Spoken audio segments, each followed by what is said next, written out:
سلام، حسین امیدی هستم، مدرس ماساژ، کارشناس تربیت بدنی و کارشناس ارشد فیزیولوژی ورزشی و تندرستی.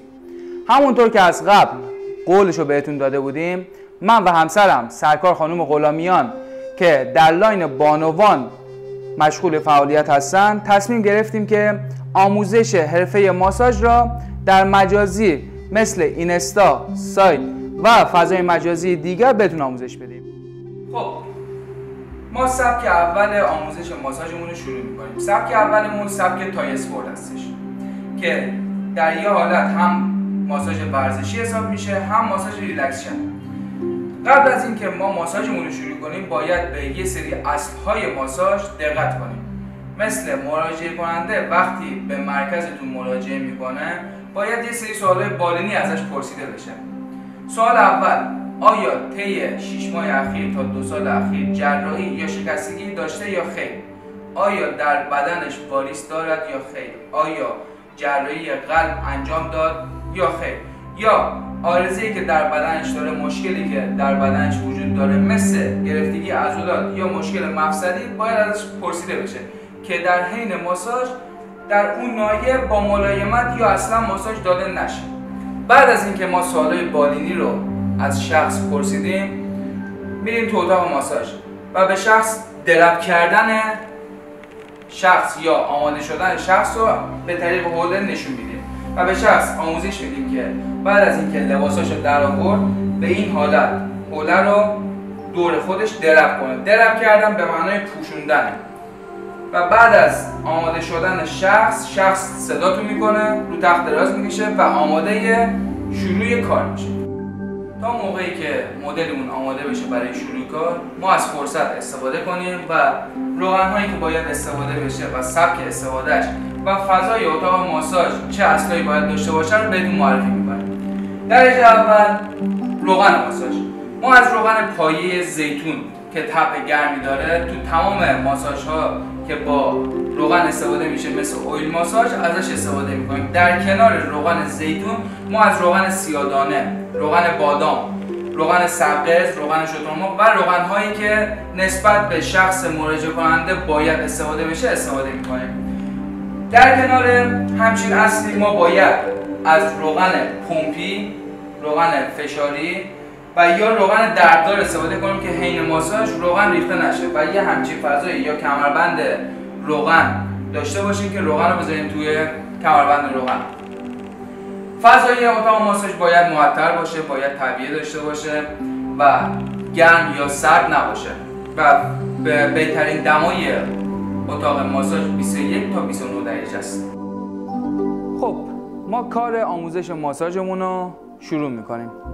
درجه اول بعد اینکه به مراجعه کننده آموزش درب کردن رو دادیم، شخص رو تخت دراز میکشه و ما حوله‌ای که دور شخص پیچیده هستش رو باید یه طوری برنامه‌ریزی کنیم که این ناحیه شخص که ما باش کاری نداریم پوشیده باشه. حوله رو از زیر شخص باز میکنیم به این حالت. گوشه بالای سمت راست و گوشه پایین سمت چپ رو به صورت موازی میگیریم و به آرامی به این صورت قرار میدیم. میتونیم بالای حوله رو تا بزنیم، با گیره ببندیم، یا اینکه به این صورت چفتش کنیم.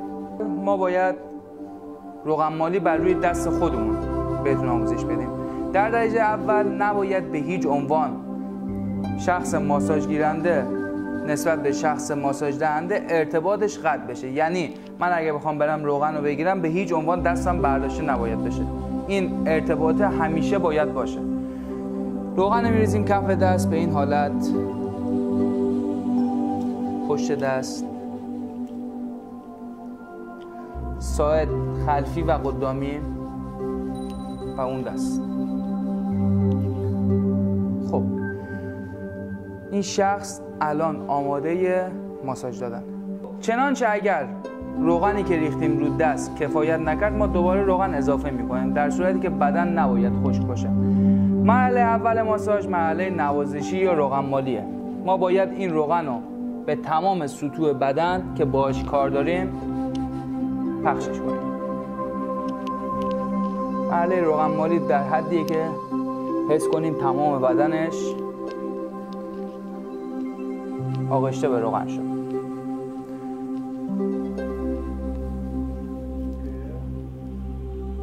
بعد از روغن مالی تکنیک اول تکنیک رفت و برگشتی با ساعد دست بر روی عضلات قسمت یک ترابزیوس یا زوزنقه. رفت با فشار، برگشت به آرامی. رفت با فشار، برگشت به آرامی. این نکته رو دقت کنید که حتما آرنج دستتون کنار گوش روی تخت قرار بگیره. 3 تا 5 تکرار. همین تکنیک رو سمت مخالف بدن انجام میدیم. به همون صورت 3 تا 5 تکرار. و بعد از این تکنیک روغن مالی یا نوازشی 1 بار. خب بریم برای اجرای تکنیک بعدی. اجرای تکنیک بعدی حرکت دور کتف با قسمت ساعد یا آرنجه.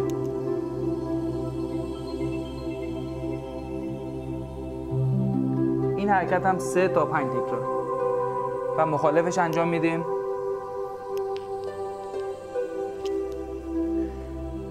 یه نکته که اینجا باید حتما دقت کنید، مواظب باشین آرنجتون با استخون اسکاپولا یا کتف برخورد نکنه. چرا که استخون بدن هر جایی که استخون داشته باشه مثل ستون فقرات، کتف، زانو، آرنج و مفاصل‌های دیگر به هیچ عنوان ماساژ نداره. حرکت بعدی حرکت تایچی رو قسمت عضله ترابزیوس و رمبوید یا همون متوازی العضله است. حرکت تایچی 60 در این قسمت ثابت و با 4 انگشت به صورت 8 انگلیسی و همین حرکت رو جهت مخالفش انجام میدیم. و بعد از اتمام این حرکت 1 تا 3 بار حرکت نوازشی یا روغن مالی را انجام میدیم تا اینکه گردش خون بدن در یک نقطه جمع نشه. حرکت بعدی حرکت نوازشی از نقطه یک عضله ترابزیوس یا شانه به سمت عضلات دنده یا سارتریوس و همین حرکت رو به صورت 180 درجه در حین انجام از سمت کمر به سمت شانه یا نقطه 2 عضلات زوزنقه. 3 تا 5 تکرار. حرکت بعدی بعد از حرکت نوازشی حرکت 60 به 4، یعنی انگشت 60 به سمت 4 انگشت حرکت میکنن به نوبت به صورت دورانی.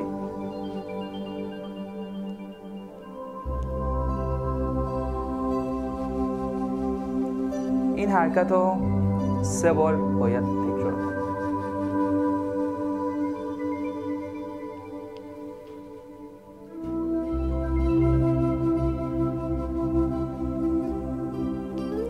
حرکت نوازشی پشتبندش و آماده میکنیم برای تکنیک بعدی.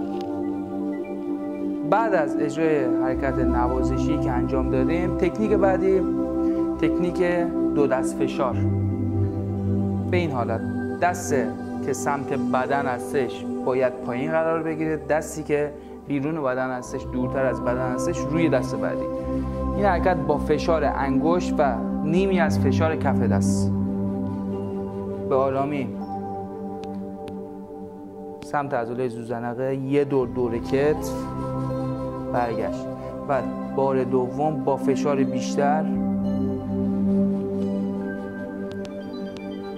1 فشار روی قسمت 1 زوزنقه با انگشت رو سرشونه و در این قسمت به صورت 180 درجه فشار به سمت انگشتای دست و برعکس و باز در این ناحیه به صورت 180 درجه چرخش و از این ناحیه دست شروع میکنه خوابیدن و با ساعد. 2 رکت فشار بر روی عضلات زوزنقه و منبه کمری. 3 نقطه فشار روی باسن یا عضلات گاسترو و در این ناحیه با آرنج روی عضلات به آرامی فشار وارد میکنه. میاد 2 رکت و برگشت، دوباره فشار 3 نقطه باسن و این حرکت 3 بار تکرار میشه و مرحله آخر بعد از تکرار سوم به این حالت دوباره دست، حالت نوازشی رو عضلات بازو و ساعد، مچ دست رو. تکنیک بعدی، دست رو از ناحیه مچ میگیریم، به آرامی از بدن جدا از ناحیه آرنج خم میکنیم. حرکت نوازشی پشت بازو به این دلیل که عضلات پشت بازو و سرشون رو آزاد کنن. دوباره مچ دست رو میگیریم، یه تکون مختصر از ناحیه آرنج خم میکنیم، از طریق کف دست ارتباط برقرار میکنیم و با ساعد حرکت 2 رکت. این تکنیک رو هم میتونیم با ساعد انجام بدیم، هم میتونیم با کف دست انجام بدیم. و بعد از 3 تکرار یا 5 تکرار دست با آرامی دوباره باز و به همون حالت اولی. تکنیک بعدی، بعد از 2 بار حرکت نوازشی دست بر روی کمر به حالت عمود و حرکت سجده تای تک دست، برگشت با هم، حرکت رفت تک دست، برگشت با هم.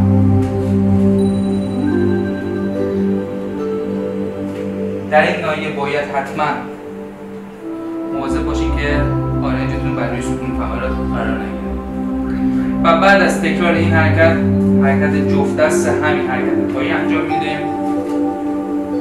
رفت جفت دست با هم میره و برگشتن هم با هم برمیگرده. خب این حرکت هم 3 تکرار انجام میدیم. تکنیک بعدی، حرکت نوازشی برای گردش خون. آماده برای تکنیک بعدی، تکنیک جفت دست 2 رکت.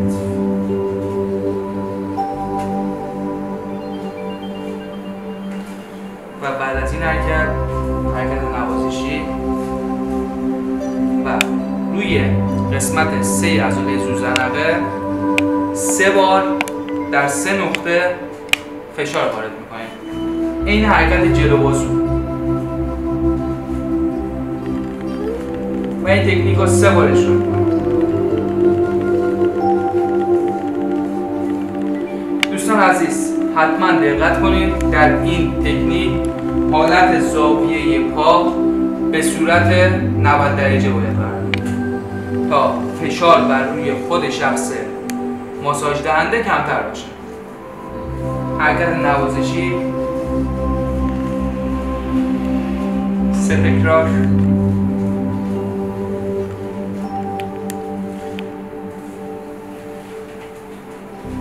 و در انتها حرکت پسیو با ساعد یا نرمی دست بر روی عضلات. دست ها از هم دور میشه به آرامی تا اول موله گردن و انتهای موله کمر. این حرکت 3 تکرار با فشار وزن بدن بر روی بدن ماساژ گیرنده. خب در این قسمت با ما همراه بودید. قسمت پشت بدن یا بک ماساژش تموم شد و در ادامه با ما همراه باشید بر قسمت پایین تنه پشت پا. این ویدیو رو به دوستانتون معرفی کنید یا اگر از اکسپلور وارد پیج ما میشید اول پیج ما رو فالو کنید تا پست‌های بعدی برای شما بالا بیاد.